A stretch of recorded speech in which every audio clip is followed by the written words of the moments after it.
When a loving father opened up about his childhood trauma, his mother-in-law twisted it into something horrifying, accusing him of harming his own daughter. Now, his wife is caught between protecting her husband and confronting her own mother's deep-rooted fears and past. What do you do when the person you trust with your child becomes the one you no longer trust at all? I, F32, have been married to my husband, M33, for 7 years, and I've known him longer than that. My mother, 60, watches our toddler daughter a few days a week while we work.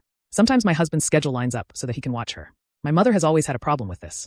It started when my husband opened up to my mom about the sexual abuse he suffered as a child by a family member.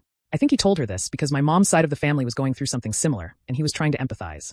They used to be really close, even though my mom is super conservative and my husband has tattoos and piercings, and she was really skeptical of him when we first got together for these reasons.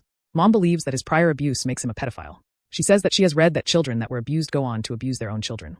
It started when our daughter was born with backhanded comments and assumptions, and came to a head when she showed up at our home when I wasn't there and accused my husband of abusing our daughter because she said that her privates hurt.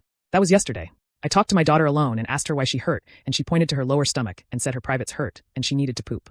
She's 3. Sometimes she confuses the names of body parts. I don't know what to say to my mom. I know I have to say something. I don't know how I'm going to take my daughter back to her home to be watched by her. I have no reason to suspect abuse and never have. I used to be a mandated reporter. I know the signs to look for.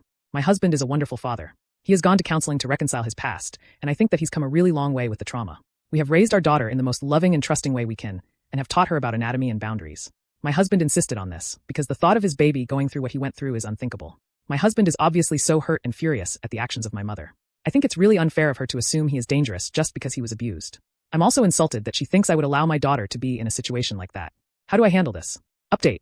First, I want to say thank you to everyone that commented. There was a lot of truth to what was said, even if it was painful for me to hear. My sister-in-law has been watching my daughter this week. I sent my mom a message saying how wrong it was what she did, and how hurt we all were by it. I told her that she damaged her relationship with all of us, possibly for good. I asked her to please not contact my husband, and told her that he will talk when, if he's ready. My mom was very upset to hear that she will not be seeing any of us, especially our daughter, for a while. Our daughter can't understand why she can't see grandma, and of course she is too young to really talk to her about it. So that has been hard. Luckily, my mom has agreed to meet with a counselor that was recommended to us, as a mediator. I met with the counselor this week to explain everything, and it went really well and made me feel much better. It will be just her and I. My husband is not willing to talk right now, and I don't blame him at all. The date for this meeting is still up in the air, because I'm waiting to be ready too. I explained my fears to my mom that she could intentionally or unintentionally make my daughter believe something happened that didn't. This was the counselor's fear too. So far, my mom has respectfully kept her distance, and no CPS workers have shown up at my door. I reached out to a friend who is a social worker for advice on how to prepare if that does happen. Also, unfortunately, I believe that some were right about abuse that mom suffered as a child. We did talk on the phone, and she confirmed that she experienced some things that she was not ready to talk about yet. I told her that I will support her and try to help her through it the best I can, but that she still has a responsibility to address the past so that it doesn't hurt people right now. Thank you again, everyone. You've been very kind and helpful.